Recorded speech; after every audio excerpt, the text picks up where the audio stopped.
Honorable député Cheikh Thioro Mbacké se prépare.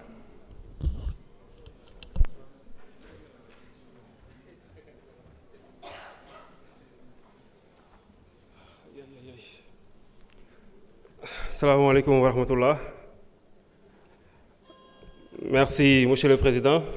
Merci, Monsieur le ministre Abass Fall.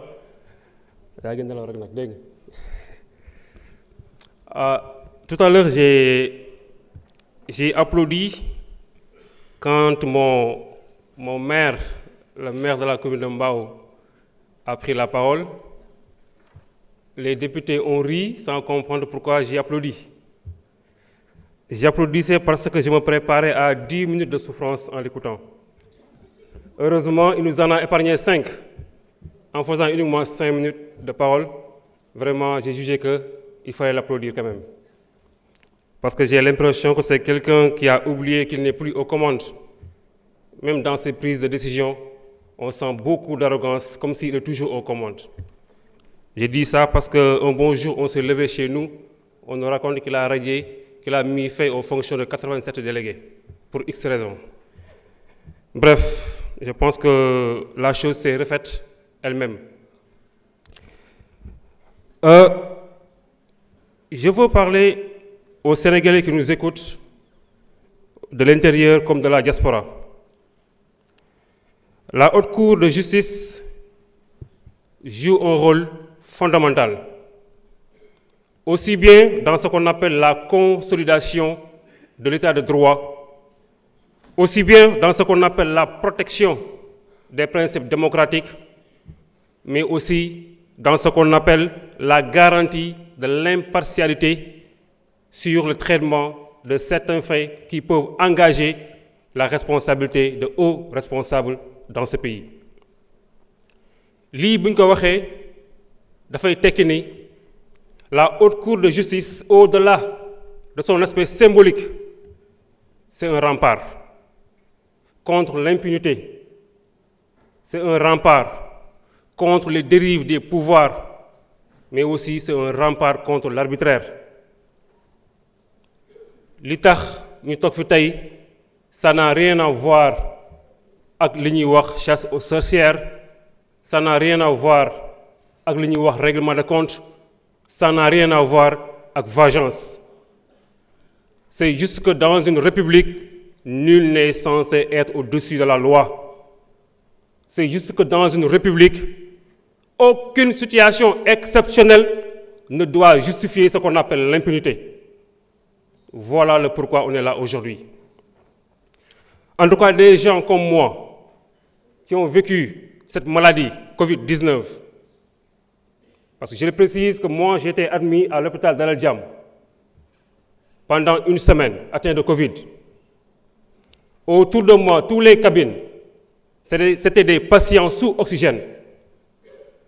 Chaque nuit, le son qui nous accompagnait, pour ne pas dire la musique qui nous accompagnait, c'est les pleurs de ceux qui n'en pouvaient plus.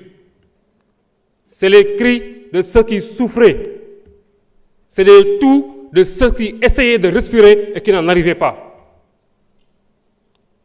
Raison pour laquelle, à la sortie du rapport de la Cour des comptes, concernant nos 1000 milliards, dont 600 milliards d'espèces décaissées, des gens comme nous qui ont été atteints, qui ont vécu la chose dans leur chair, ont été meurtris. Ont été meurtris quand on voit ce rapport nous dire que gars yi dañoo caxatee alal ji nga xamante ni moo waroon dem sauver ji bakkan yooyu moo waroon dem alourdir la souffrance ki bëgg na noyyi mënut a noyyi ki doon jooy ndax métit ki doon yuuxu ndax il n'en pouvait plus. Ce rapport nous dit que des gens en ont profité pour s'enrichir. Ça nous fend le cœur. Et ça fend le cœur à tous les Sénégalais. Raison pour laquelle je dis qu'on a été meurtris. Honorables députés, chers collègues, on n'est pas là pour charger qui que ce soit. On n'est pas là pour qu'un d'une prison. Mais malheureusement, les mises en cause se sont presque auto-chargés eux-mêmes, de par leur pratique. Yi nga xamante ni soxlawul dessin pour gis ko, pour wax ko, ça saute à l'œil nu. Je peux citer le cas d'Ismaël Madior Fall, bi nga xamante ni un collègue wax na ko léegi. mais on est là pour le charger. Ce gars s'est auto-chargé lui-même via ses pratiques malsaines. Malsains. Et dans plusieurs domaines. Il s'est déjà auto-chargé plusieurs fois. Et on n'a pas besoin de dessin pour le prouver. Et oui, quand on parle de lui, on voit que son cas a trait au tribunal, voire de la construction du tribunal du département de Pékin. Guédiawaye Pékin.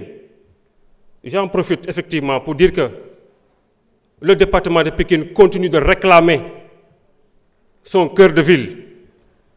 Un département qui a donné naissance à Guédiawaye, qui a donné naissance à Keur Massar, mais qui jusqu'à présent n'a pas de cœur de ville. Ce n'est plus tolérable. Cet argent pouvait servir à construire même une police centrale, ou une sapeur-pompier, ou une préfecture, ou un tribunal au sein du département. Un département qui en demande toujours parce qu'il n'en a pas. Chers collègues, votons cette résolution.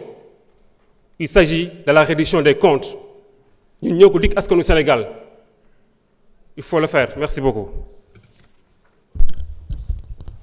Merci beaucoup, chers collègues. Je suspends pour 10 minutes.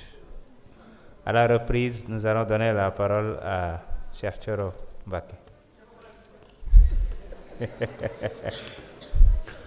Moi tout le temps rek.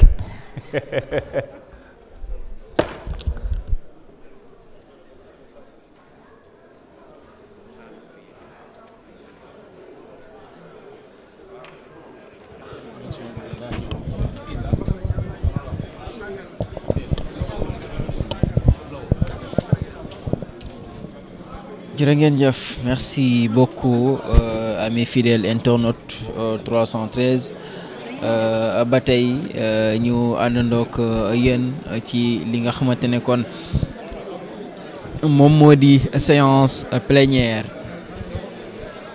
bi nga xamante ne ci suba ba léegi moom lañ leen doon dëgtal fii nga xamante ne moo di ci assemblée nationale.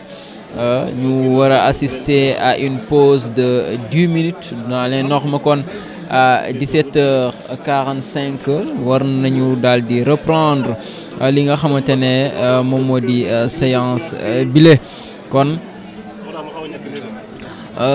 xam ngeen ne ci suba ba léegi daanaka ñu ngi ci li nga xamante ne moom moo di ci lii di résolution de mise en accusation bi nga xamante ne moom la ñuy daal di def jëm ci ñi nga xamante ne ñoo di certains anciens ministres ngir lu jëm ci seen possible tradition devant la haute cour de justice kon mu nekk ay lu tollook juróom ci ay anciens ministres yoo xamante ne seen i dossier càmbaral wala boog jàngatal nañ leen ko ci suba ñu door ko daanaka ci suba ba léegi 10 heures ba jamono jilee daanaka 18 heures moins ba tey li nga xamante ne moom moo di mbir yi jeexagul li ni mel di wone travail acharné bi nga xamante ne boobu ba léegi moom moo ñu fi téye jaajëfal leen bu baax a baax laata ñuy ñëw ci li nga xamante ne ci yenn ci ay leeral yoo xamante ne également war nañ ko indi